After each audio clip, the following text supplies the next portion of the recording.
Pastor Adeboye. So as soon as I sat down, I greeted him. And I said, sir, will it be okay for me to ask you questions on this flight? He said, what would I say to you now? Which excuse would I give you? Is it that I have an appointment? Or that I have a meeting? I said, good. Thank you, sir. That's fine. So I left it until the plane was in the air. Allowed him until he was free. I said, sir, just one question, sir. Just one question. What is the role of the church in the transformation of Nigeria? What is the role of Christians?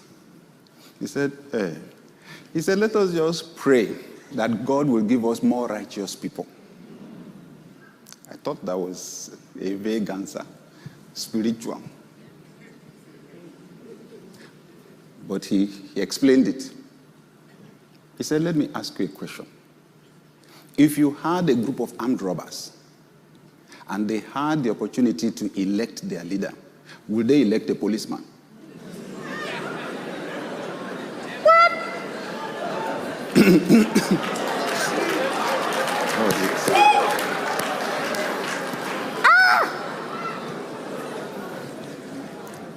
And I was writing everything he was saying. What a profound question. And later, I would meet the same concept during my doctoral program in strategic leadership. It is called prototypicality.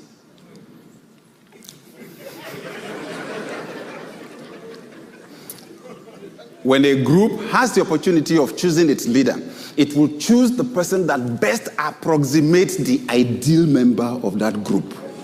It's amazing. It's a principle. It's amazing. It's amazing. It's amazing. At the end of the day, the group will choose the person that best approximates. So, whoa. So, and I promise you, this happens at an unconscious level. It happens at it's more about the subconscious than it is about the conscious. So I've then played different scenarios with that equation. Okay, fine. So if I was the policeman and somehow I found myself as the leader of the group, what would I do? One of two things would happen. To remain as leader of that group, I would have to become an armed robber. Or else they would either kill me or take me out. Or the group would have to become like me. That process of changing people, leading people through transformation, that is what leadership is about. And because it is difficult, that's why many leaders avoid it. They just give themselves the excuse, you know what, I'm not the one that created the problem, especially at the national level. I am not the one that created the problem, because the moment you start, I promise you, I have friends in government, good people that mean well. Their greatest challenge is mindset. And it starts from the people closest to them. I've said it before, a former governor here in Nigeria, said to me, and when I visited him, he was actually still in office as governor. He said, Brother Sam, my problem is not with projects. My problem is not with projects. I get competent contractors. They deliver.